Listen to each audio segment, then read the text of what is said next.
Be awesome, voice your story, participate. This is the Awesome People Movement. I'm Lisa Heinrichs, your host and creator. Thanks for joining. What was the tipping point in your life that has influenced you the most? Who or what has had the biggest impression on your life?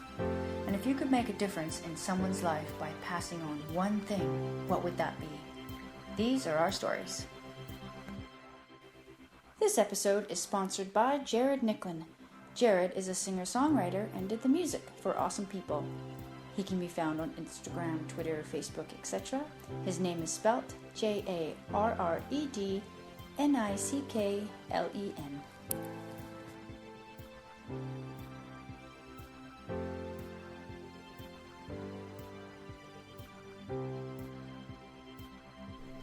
Hey everyone, this is Lisa Heinrichs with the Awesome People Movement, and today I am interviewing Linda Craig. Hello, Linda. Hello, Lisa. I'm so excited to be interviewing you today. I've wanted to do this for months, and I just haven't been in Calgary and so thank you so much. Oh, thank you too. It's really exciting for me. You've been quite involved in the gay community in Calgary for a long time.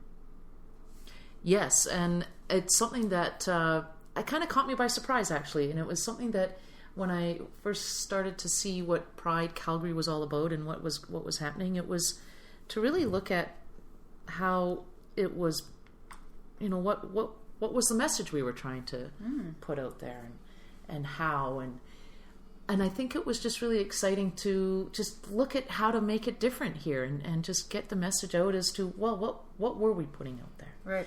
And I had the opportunity to go to a couple of Pride conferences, World Pride conferences, to meet organizers of the giant events like New York and London, England, and even Toronto and places, and see that their message was all about celebrating. Right. It wasn't about a march, let's say, or a demonstration, or a here I am, like we're queer, right? Yeah, Let's celebrate. Let's have a party. So when you went to those world conferences, when was that? How long ago was that? Oh gosh, that must have been in the 90s, I guess, late 90s, I think. Okay. Gosh, I'm not even certain. So Pride has really shifted from being we need equal rights to let's celebrate our diversity.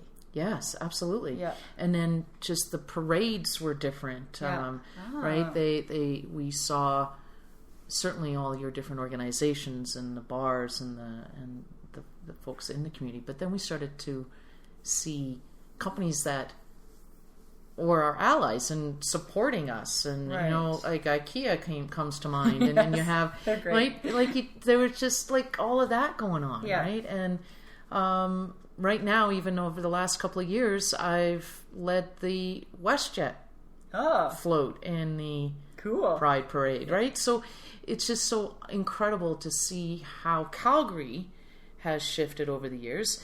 And it's smaller than most cities that are our size, but whatever.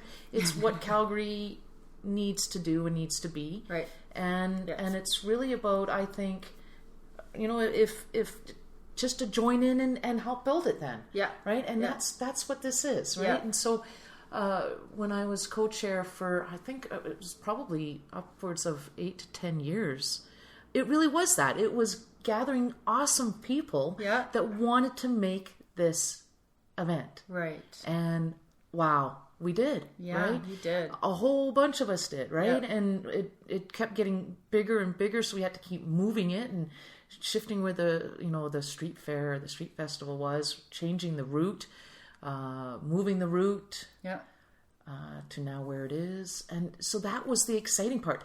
Those were the problems we had because we were getting bigger. Right. We had to keep moving it. Yeah, it's a good problem. Right. It was a beautiful problem. Yeah. And to try to, and then to also notice that, like in places like Vancouver and Montreal, Toronto, they all have a gay area, gay district, a gay place, let's say. Yeah. Well, Calgary doesn't. We kind of shifted ours. Ours was we had some bars that were kind of grouped, and then they're not now, or no longer in most cases. So it was really hard to discern where is our community. Well, Right. we were scattered. Right. So then we just created like our own. We thought, okay, well, let's put us here. And now we're through downtown. So it's kind of making it very Calgary. Just here we are. Yeah. Right. And kudos to the group that are still doing these events. I know it's a lot of work, and, right? And they're doing an awesome job. And I think each year, of course, each time there's maybe different challenges and different things to work out and figure out. But honestly, I think anybody that wants to just jump in, jump in and help out. Yeah. Right. Yeah. It's an amazing thing to be a part of. And I think what, we were at a time when, we were even challenging, well, Christine Silverberg came out, chief of police at the time. She came to the street festival. We were challenging the mayor and the... Right. Who was the mayor then? Ron Kanye? Was it Ron Kanye? I think so. He never did come out. No. And it's only been since Nenshi, actually. Yep. He's the only one that has come out. Yeah. Not in the parade, though, I've noticed. Right. Which the chief of police at the time said that, if I come out to your parade, I'll have to come out to them all. Well, how many parades are there in Calgary? Right? I'm thinking, no, lame. Lame excuse. But he came out to the festival at least, so whatever. That's good. So it's just really fun to kind of, see where we can go with it, and the dances and how big and giant they got, and it's just really great. We were talking earlier, you had mentioned the first Pride Parade when people wore bags over their heads. Mm-hmm. Were you there for that? Or did you just heard about it? You know what? I think I was, because I remember it going across the bridge. It started at City Hall and went over the flyover over to Bridgeland. Yeah. And... Really? They actually wore bags on their heads? Yeah, because some people just could not be identified. Wow. They were that afraid. Yeah. But were that certain they needed to be in the parade. Wow. To just be there. What very a courageous. Battle. Yeah, what a battle in your own self to absolutely want to do that, but you can't show your face. And do you remember the year of that? Gosh, I don't. I really don't.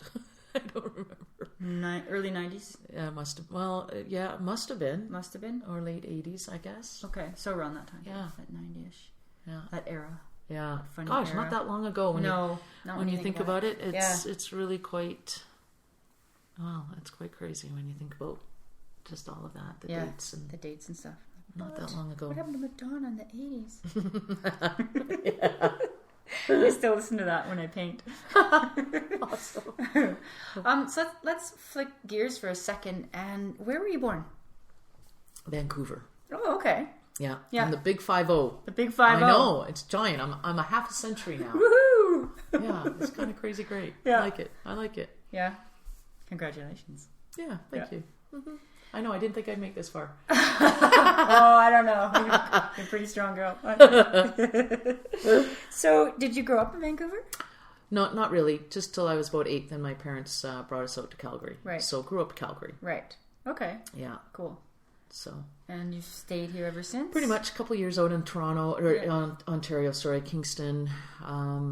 Yeah, and certainly wanting to move west. I do want to end up on the coast at some point. Yeah. Vancouver again, maybe? Or or a bit Toronto, south of there, or maybe even on the island, Vancouver Island, don't know. Yeah, kind of just in there. I just like the climate better. And I don't want any more snow, really. I can fly to snow. I don't need to be in it. Right. That's a good point. Yeah. I can visit it. Yeah. Hello, snow. That's right. And bye-bye, snow. I'm leaving you now. Yeah. Are you an only child? No, I have a younger sister. Okay. She's married, kids. Yeah. And you're close or not close or whatever? Yeah, we're pretty close. My mom and I are super close too. Nice. My dad's passed, but so it's came out when I was 20 and never looked back. Right. And but it's something that I find really interesting. Like, in fact, the funny story for me was that I didn't know I was a lesbian. A friend told me I was a lesbian. Okay. She said, Moose was my nickname at the time. Moose, you're a lesbian. And I honestly said to her, I can be one? Like, that's all, I'm allowed to be one? Like, I definitely was attracted. Absolutely. Oh, and no, I had, so cute. Dated guys and been with guys and all that stuff, and it really wasn't doing anything for me at all. Right. And so when she said that, and I definitely was attracted to him, and I had no idea what that was and why. And it's just like, wow, I'd much rather hang out with you. And played baseball like crazy, many teams, and broomball and all that stuff. And so finally she let me know. And then you were okay. And then I never looked back. We immediately went to a dance, and I was a lesbian, just like that. Flick the switch. Yeah, I was given the key or the permission. That's right. Even a toaster oven. Where's that toaster oven? That's right. Right? It was that. It was honestly that ridiculous. I love it. I know. Congratulations. Thank you. Yes. And I just keep coming out all over the place. Right? And it is that. It's you. Certainly there's the initial coming out and understanding and what that is for yourself. Mm-hmm. But it's you come out throughout the rest of your life. Yeah. Right? And I think for me that's for me sometimes the sadder part, in that you don't always get to share yourself. Right. You're always concerned if you do, what will shift, what will change. Okay. Right? And I hear it. I just met some younger women last night even, that one of them hasn't come out to her dad. Everybody else knows. Not her dad. She's very afraid of what he may think. But now he doesn't get to share that part of her life. Right. Yeah. And she's got a girlfriend, and right. And so then I've been thinking about it ever since. And yeah, that's what can happen, is if you truly don't come out everywhere in your life, how can people that are important in your life share that with you? Right. Because honestly, being gay and lesbian is the only thing that you might not share with your immediate family. Right. It's conversation and understanding and knowledge and knowing that you can't even really share with your mom, because she has no clue really what it means. Right. Yet she's your mom. Yeah. Right? Everything else you share, and everything else is good. But it's the only thing you can't. So that's why then you build other families. You build other families all around you, and folks that you want to be with and be surrounded by, and that get it. You don't have to say anything. They just know. Yeah. Yeah, there's right? no explaining or educating or any of that. So when you it's just interesting that that's the only thing that you can't directly share with your immediate family. Right.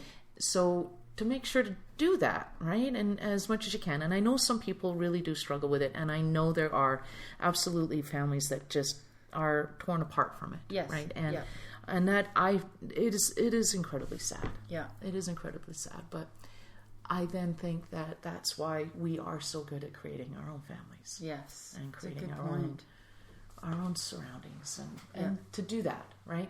And it's interesting too, certainly in Calgary with not as many bars now, and so we tend to, like, where is everybody going? What is everybody doing to meet each other? And I know there's a lot of online stuff and all of that, but I do miss going into a bar that I know is gay, lesbian, owned, operated, focused, ours. It felt like ours. It always was ours. Yeah. In fact, I almost didn't like it when straight people came in. Right. And I was like, oh my God, you're invading our great space. We can go into yours, but I don't know. You have so many choices. I kept thinking this. I remember this when I was, certainly much younger, but you have so many straight bars. Why do you have to come into ours? Right. Yeah. It was like, but we are so cool. That's why they come. That's why they would come to our bars, because we are so cool and we're so great. Right. Yeah. We are awesome. We're all awesome. Yeah. Right. Okay. Then I was fine. You got over it quickly. I did, because we are pretty great. Yeah. No wonder you want to be here. Yeah. Yeah. Because we are so nice and everybody's lovely. Yeah. Yeah. So it's just, So with Pride happening during all of that, and I think I was in the newspaper a lot. I was interviewed a lot. I made sure to be on TV and just really make sure that there was a face with the organization as well. Okay. Right? And gosh, now, with social media and stuff, like, it's just so much different. Yeah, it's very different now. Yeah. Yeah. So you were involved with the Pride Committee for how many years? I think about 9-10 years almost. Wow. Yeah.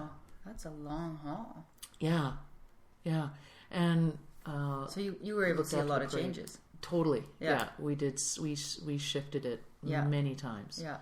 Yeah. It was really amazing, and just having the crew and there were some folks that were with us that whole time as well, and it was just really exciting. I just always remember kind of coming into the board meetings and thinking, okay, how big can we make this? What can we do to make this even bigger and better? Yeah. And just getting everybody going on that, right? Yeah. And we did. We totally did that. And it was just really fun to sort of see what people still complained about, because they do, right? But it was all about things weren't big enough. It wasn't long enough. It wasn't, we had to wait in line for this and that and this and that. Oh, good. That's a great problem. Yeah. Okay, we can fix it, Yeah. and sorry so many people came out. Yeah, that's right. Right? And then, probably the saddest thing was having to shift it off of 17th Avenue. That was one of my favorite routes for the parade. Okay. But because we were getting so big, we did need to start shutting down 17th Avenue Right. The night before, like Saturday night, and start hooding the meters. Well, the expense to hood a meter on a Saturday night along 17th Avenue, we would not have been very popular. Right. Yeah. So then we came in, we ran into different things like that to now know the logistics of, something getting that big, so good and a bad, right? Interesting. I wouldn't have thought of that. Like, why did they do that? Oh, expense.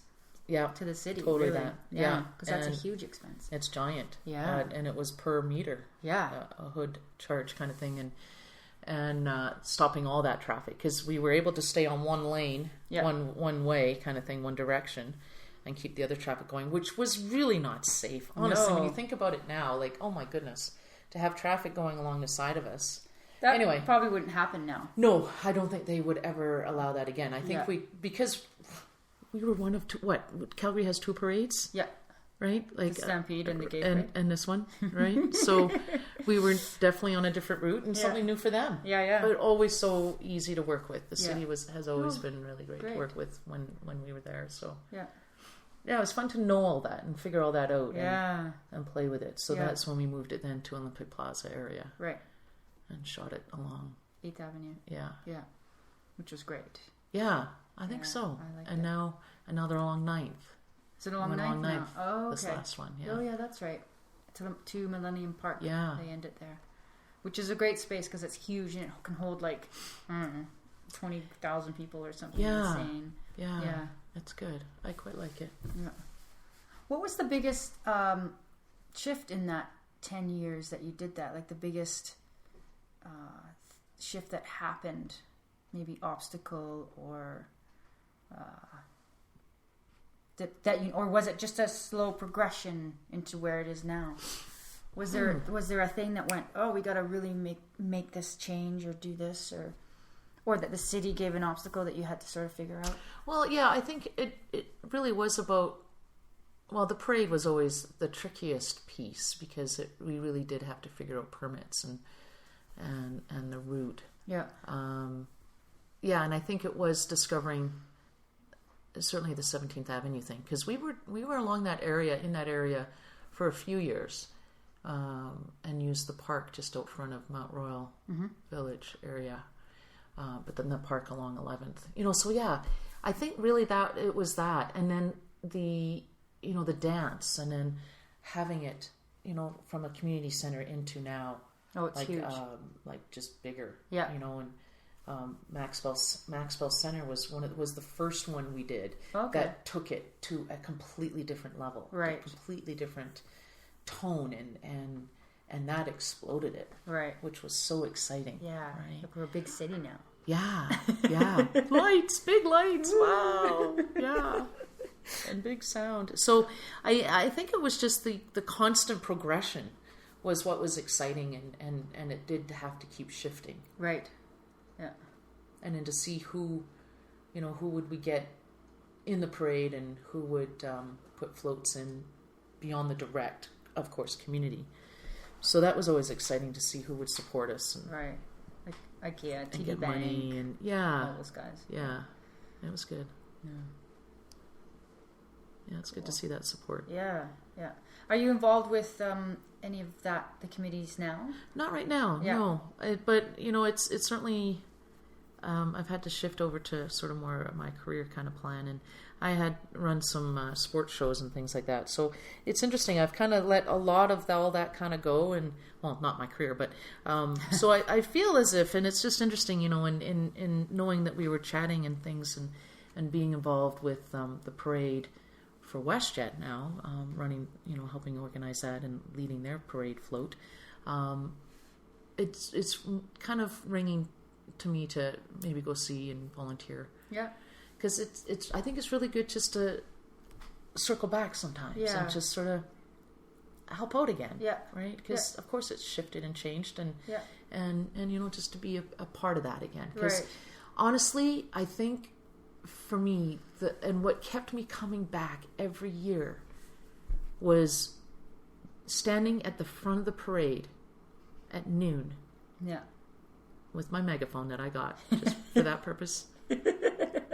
And letting it go. Letting it go. Here we go, folks. Let's start this parade. Yeah. And bam, right? Yeah. That feeling. Yeah. There is nothing like it. Yeah. And I got to do that. Yeah. Right? And it's like, I got so addicted to it. I had to keep doing it year after year after year. It took a long time. A year's a long time to get that feeling back. But right. Honestly, I do remember just, watching it just go past me, and I'd run up again and let it go past me again, and I'd run up again and I'd let it pass me. And it's so spectacular. Right. If you get that opportunity to do that. And it's a little trickier now. I'm happy to say that there's certainly a lot more people watching the parade, so you can't, it's tougher to kind of do that, which is another great problem. Right. Now you're like 6 deep, and you can't, unless you're running like in the parade, which is, certainly something I would have done, but and to capture it on video, and I think that was what was so important as well.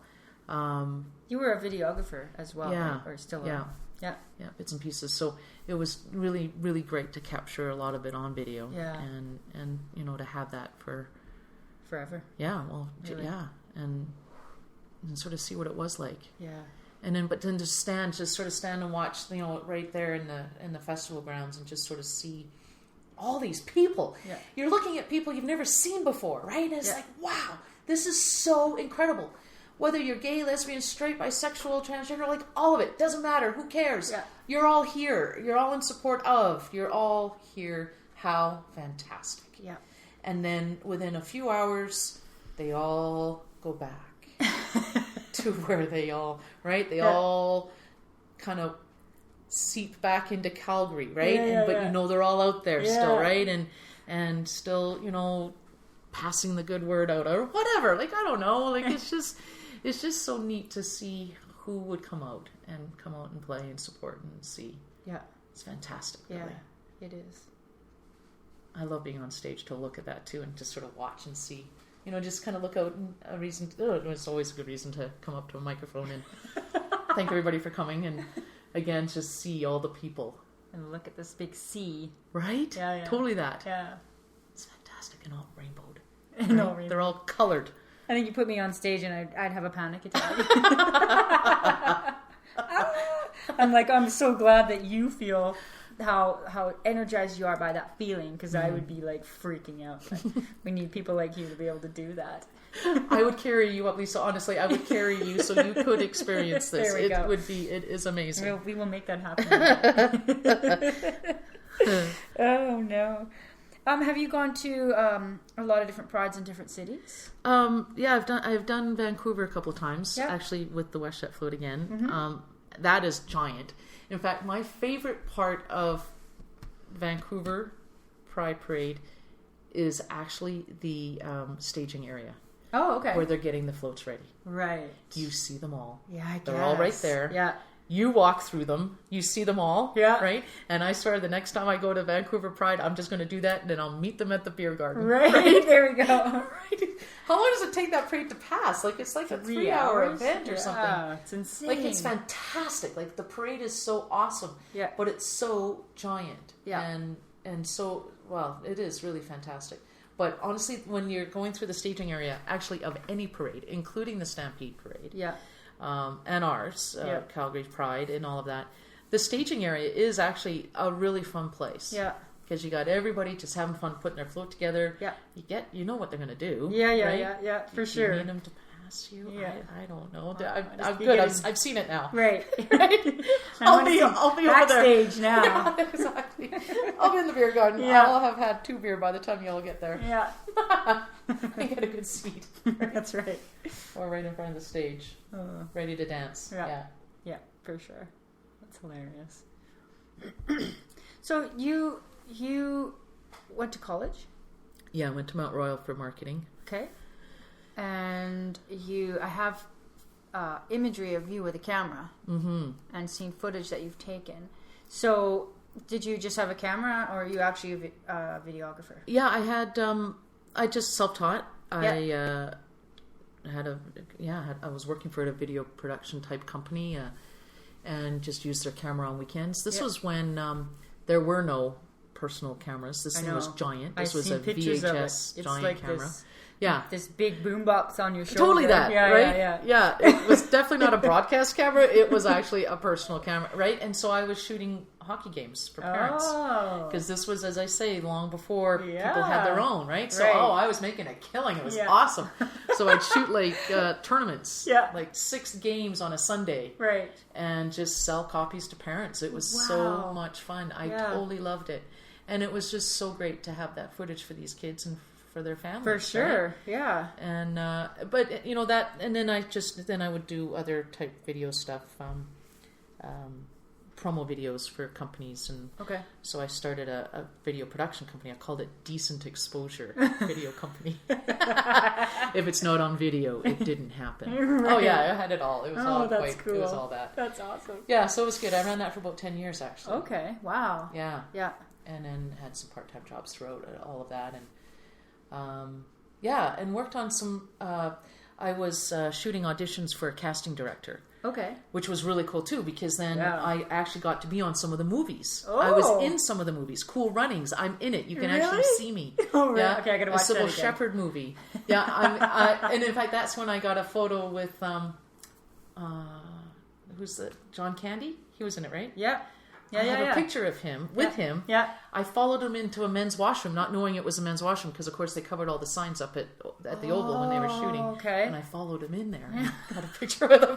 And that was the first time he's ever had a picture taken in the washroom. So I thought that was pretty good. That's pretty good. Good work, Linda. Yeah. Yeah. And so it was really neat. I got to work on movie sets, and I was boom operator for a movie that ran about 3 months. So really neat experiences like that. Yeah. And it was really, really great. I certainly, anytime I see a movie set up, or certainly in Vancouver, it certainly does have a giant draw still. Right. It's something that I think for me, what I love about movies is they are so exact, right? Production is tight. Everybody knows what they're doing. And it's like this awesome, like puzzle put together, right? Everybody's got their specific job, and it's done at a specific time, and it's done at that time. Yeah. And then you have this incredible production at the end, right? And that's what I love, being one of these people that is part of that team, which is why I like, helping with Pride Calgary and getting people in and piecing it together.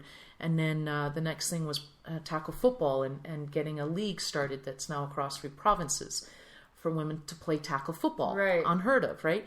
And then even within WestJet, just making the processes, and I just have making processes better. Yeah. Continuous improvement, right? Yeah. That's totally solver my thing, right? I totally love this. Yeah. And that's what's been just really great. And I actually left WestJet to work at the Vancouver Olympic Games as security, because I needed to be in that city for that event. Yeah. There's no way I could have sat here in Calgary knowing that was happening in Vancouver. Right. So yeah, I quit WestJet. Yeah. And they hired you back. And they did. Yeah. A year and a half later. Yeah. Right? I had to start lower than I had started the first round. But whatever. Yeah. Now I'm back You're up. back up there. Right? It's good. Yeah. Let's talk about this tackle football. Yeah. So women's tackle football, it didn't exist. There were a couple of teams. Okay. I find this weird. In Alberta. For real. One in Edmonton. Yeah. And there was one starting up in Calgary. Okay.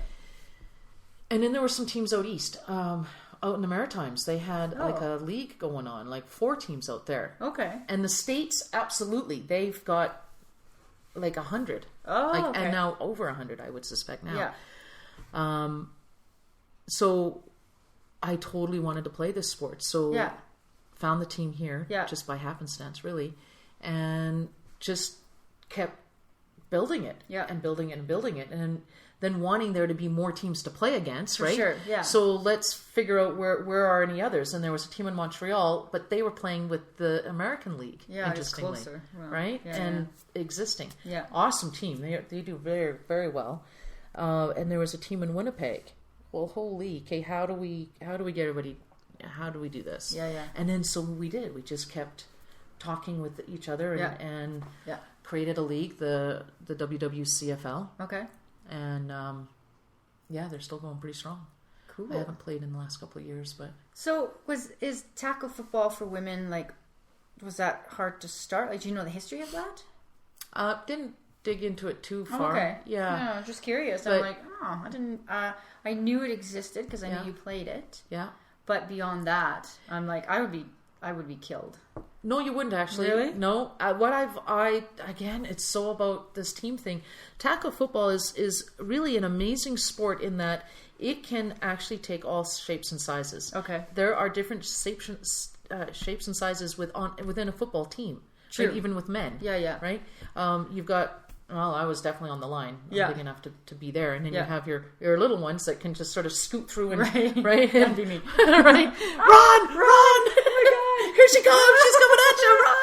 Right? It's so fantastic. Yeah. It is my favorite sport ever to Okay. play. Wow. Absolutely. That's you're awesome. You're suited up and Yeah. you can do anything Yeah. with that gear Yeah. on, honestly, and take anything. Right. Sure, there's injuries, whatever, but honestly, when you're in that huddle and you're going and she's coming at you, Yeah. you just make sure you stand up first and don't go down. Right. Right? But it's fun if you do. Yeah. It's fine. It's so good. Cool. It's an awesome sport. Yeah. Yeah, it's really good. And I do remember being in high school asking if I could play tackle football, and we weren't allowed. There weren't enough women wanting to play. Right. Now there could be. Yeah. It's just really tough gear-wise. It's an expensive sport. It's an Sure. expensive sport. I mean, Sure. it's tough to team up. It's tough to Yeah. gear up the guys in a school. And you really do need a lot of players. Yeah. And Yeah. not only in the one school, but you got to have them in many schools, right? Yeah. So that's why you have a lot of girls that are playing on the guys' teams now. Oh, I didn't know that. Which is actually quite great. And Wow. that's, I think, fantastic as well. Yeah. Obviously. Yeah. To a certain point, right? Then Yeah. size will take over will at be some a point. bit of a... But you've got a lot of women kickers and things like that. Yeah, yeah, yeah. Right? And, So and even in hockey, like don't the boys and girls play together until a certain age? I think so. Yeah. Yeah. Which makes sense. And now we've got all kinds of women's teams, which Yeah, is yeah. spectacular, Yeah. obviously. For sure. Now you're obviously a big athlete and lover of sports. Yeah, I've just picked up lacrosse. Oh. So that's another great sport. Wow. Oh, I love that. Yeah, that's really good. I haven't gone into the contact version yet. I'm box lacrosse, which I prefer, like what the Roughnecks play. Okay. Like in an arena, Right. let's say. That's full contact, but I'm right now playing on a non-contact box lacrosse. So you get which the is skills really up. good. Yeah. Totally. Yeah. Yeah, it's Because good. there's a lot to learn, I suppose. Yes, oh my gosh, I had no idea how hard it was. It's tricky. They make it look so easy when Yeah, you watch them yeah. on, the other teams play. But yeah, it's pretty good. It's a great sport. Wow. Now you've been an athlete your whole life. Yeah. And what was your first sport that you wow. loved? That you loved? It would have been baseball. I Baseball. totally love fastball. Oh, okay. Yeah, fastball was my favorite. Yeah. Totally. And you've played on leagues most of your life? Yeah. Yeah. Yeah, not as much. I haven't been playing ball a lot lately. Football took over. Okay. I played broom ball for a while. Yeah. I never wanted to play hockey. Hockey was one that it's like, oh, everybody plays hockey. I don't want to play hockey. Why would I play hockey? Everybody plays hockey. Right. So I played stuff like broom ball, where you run on the ice. You don't skate on it. You run on it. And that was full contact. See, I like the full contact stuff. Really. There you go. Yeah, It's yeah, really more yeah, about yeah. the full contact, Yeah. I think. Well, even in the women's hockey, like it's not contact, but you're just Oh, like they it's kill each other, man. totally. Like Yeah. there's a lot of contact going on there. Yeah. They just hide it. They're sneakier yeah, about it. totally. Yeah. Oh no. Okay, so fastball or baseball? Yeah, fastball mostly, and then slow pitch, just for fun. What's the difference between fastball and baseball? The size of the ball The size of the ball. and the pitch. See, I clearly wasn't an athlete. So overhand for fastball kind of thing. Okay. Or whatever. Oh, no, sorry. For baseball. Yeah. And then under pitch for fastball. Yeah.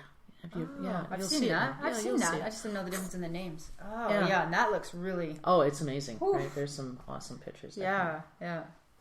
Okay, cool. What are we going to talk about now? So many things. There are.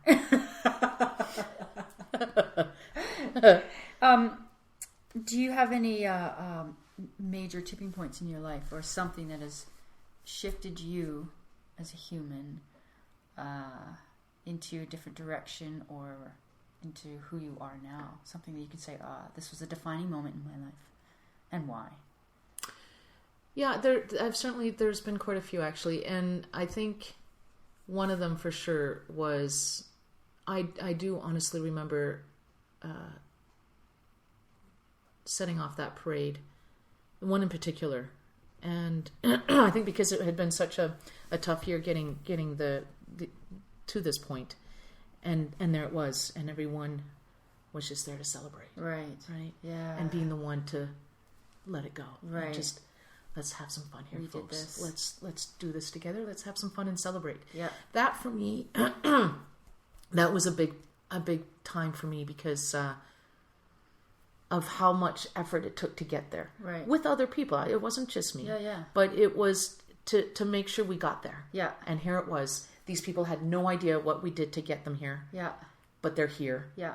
And they're going to enjoy this experience. And I think for me, it's about experience. Yeah. Right? Yeah. It's about how do we make this experience even more spectacular, right, and have them have an experience. Yeah. I now work at WestJet, and I love being there because I have the opportunity also to have that experience be better. Right.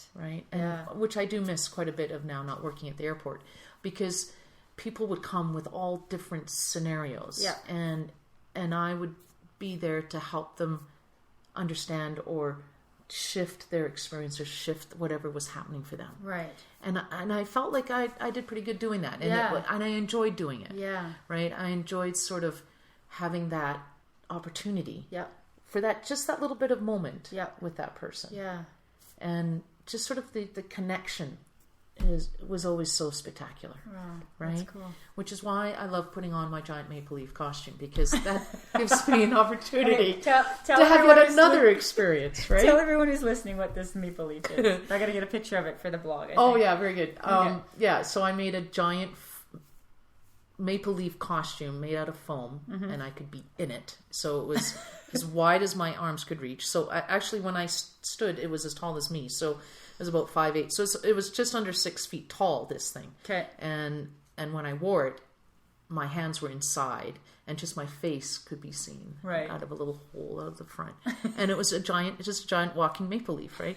And that's all I could do. I couldn't do anything else with it. I couldn't get on a bike with it because it was too long. Right. But I would do anything else with it, right? And I would pretend to work out. So I would pretend to do push-ups, right? No. So I'd just be flat on my face, right? Well, I couldn't move. Or I was on a treadmill with it. I ran up the stairs over here at Princess Island Park. I ran up the stairs and ran down for the fitness show and stuff.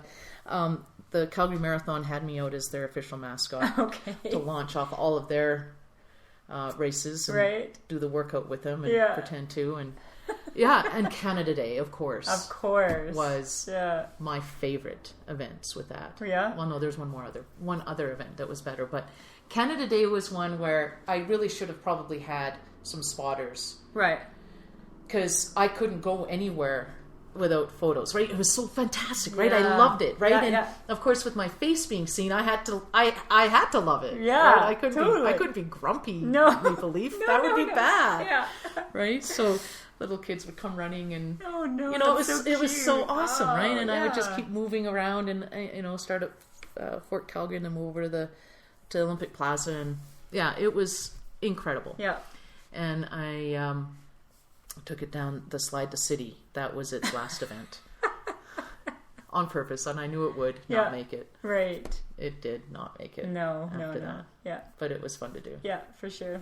And it's just about that experiencing, right? And and going to the women's hockey game in it and the men's hockey game for the Olympics, the 2014 games. And then this event after was to commemorate the athletes, and they signed the front of the Maple Leaf. Yep. And that piece is now in the Olympic Experience Museum in Richmond. That's fantastic. Soon to be on display for others to see, right? So it's just it's that. What it's a beautiful it's thing. having that. Honestly, there's nothing like it when you see people just having, like, to put a smile on someone's face. Why not? Yeah. Why not? I can do that. Yeah. I can be in that costume for 4 or 5 hours melting with 0 water, and I can do that. I shouldn't, but I did. And you survived. Right? And I do, and I did, right? Yeah. It's like, honestly. And I think a lot of people would have actually thought it would be funny if I had just fallen over. But I managed to not do that. Please, could someone get me some water? Help me drink it because I can't use my hands. That's right. I mean, inside. Yeah. Yeah, it was good. Oh. But I think that, for me, being at the Olympics in Vancouver was also an amazing opportunity. Okay. And to see the athletes, because I was behind the scenes security, and the Paralympians in Whistler is where I was working as well. When the Paralympics were on, I was positioned up in Whistler, and extraordinary, right? It to be at the medal ceremonies because we could, right? Yeah. It wasn't as big an event as, well, in Whistler area they had separate medal ceremonies, and it was just spectacular to see that drive and that inspiration and where it can take you. Yeah, for sure. But the one thing that I left with that as well was my notice that of women in sport, and that to provide an opportunity for women to play more sport, right, and to know that there are sports for women, right, in this city. Yes. And it's amazing how many women don't really know that. Yeah. So I started up a sport show kind of thing, and I ran it for a couple of years. But it was to introduce women to the sports that are happening in Calgary. Cool. And my next one is to have more televised women's sport on television. You're going to do that. I am doing that. You're doing that right now. I am going to do that. Amazing. And it's not about necessarily the complete where I want where my plan is to have it within the news broadcast, right, when they're doing sport highlights. Yeah, because they hardly ever talk about women's sports. Yeah, unless the Olympics are in. Right. When the Olympics come in, I was like, oh my God, women do sport. Oh, that's fantastic. Yeah. And then there's a giant increase in girls and women signing up for different sporting events, right? Okay. In different sports. And there seems to be, right? Because now they see themselves. They see themselves on TV. Yeah. Oh my gosh, women row, women play basketball, women play volleyball, women ski. Wow, right? Which I get, which makes sense, Yes, right? If you don't see yourself reflected, you can't how would you identify. imagine that you can? Yeah, for sure. Right? So then there's all these clubs, get a resurgence of athletes coming, and every 2-4 years it kind of happens based on what Olympics are on. Right. So my hope is that when you see the sport highlights, at least one of them will show women being sporty, doing a sport. Right? Yeah. So it's time to fix that. Yes, it is time. I have a plan. Okay. I have a plan. I'm excited. So I have to put that plan together. Fantastic. Yeah. I'm going to keep an eye on this. Mm-hmm. Maybe we'll do an update. Yes, good. And that will make sure because it's been brewing in my noodle for a couple of years now, and I think I've got even more pieces that are making it even more doable. Okay, great. So I'm very excited to really get this going. Yeah, that's cool. Yeah, that's really cool.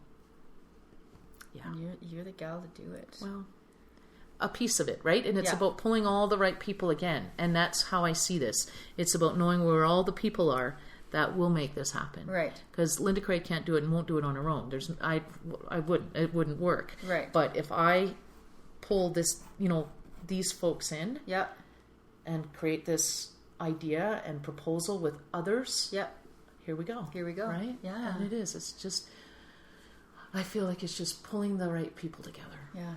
And just make things happen. Yep. Right? Yep. Make things happen. Yep. Change it up. Let's change it up, folks. Let's do it. Let's make it better. Oh, I love that. So then the question of if you could pass on one thing, you are kind of in the midst of passing something on. Yeah, and it doesn't stop. It shouldn't stop. Yeah. I think passion can shift and change, and it might not be the same. It might change completely. Yeah. I think definitely it's to be strong. Yeah. Believe. Yes. In what you're doing. Yeah. And find the people that will support it. Right. Right. Yeah. You can always find naysayers. Yeah. They're actually easier to find because unfortunately they're more vocal. Right. Usually. Right? Yeah, Holy yeah. heck. Honestly, just look at Facebook. But on the other hand, look at Facebook because they're also your great supporters, and Yeah. they could be people that you don't even know. Yes, Right? it's true. And it's just really about, I think, just being your truth. Just be true. Just Yeah. be who you are, and come up with something that you want to do, and just do it. Yeah. And you can and find people to help you and support you. Right. Right? I think it's just, it is that. It is that because you don't, honestly, do you want to end up, later on in life and just do the, oh, I wish I did? No. No. No one wants that. No, you want the, I did that. Yeah. I did that. Yeah. That's what you want. Yeah. Yeah, for sure. And make it happen. And make it happen. Right? Yeah. And just piece it out. Don't make it so giant that it overwhelms you where you can't do it. Make it into smaller pieces. Make little bite-sized pieces. Like, research it out. Figure out what will make it work. Yeah. And then find the people that maybe have already somewhat started it or somewhat in the area. Yeah. Right? That's what I'm going to be doing. Yeah. Figure out who's doing something like this. Yes. Where is this happening, Yeah. if it is? And to come up with a plan. Yeah. Right? And that's what's exciting. That's what I like that part. Yeah. Yeah. Putting the plan together. Mm-hmm. And then blowing your horn. That's right. I still have my microphone. Do you? Absolutely. I have to incorporate that into my next costume. There we go. Oh, all right then. Is there anything you'd like to touch on that we haven't touched on? I honestly can't think of anything. Cool. We covered a lot. We did. It's You're a fantastic. colorful girl. Like the Pride Parade flag. Yeah. I am afraid. Oh, actually, I do have my own marching band drum, so I could actually be something for the future as well. There you go. Okay. 5 of them. You wear them in the Oh, harness. yeah. The quints. Yeah, so you're going to start Yeah. playing, drumming, Mm-hmm. making your own parade? Yeah. Okay, I like it. Eau Claire, maybe. Okay. Yeah. Get my eye out. Linda, thank you so much for taking the time to do this. I really appreciate it, and it's been fantastic talking to you. My pleasure. Thank you so much. You're welcome.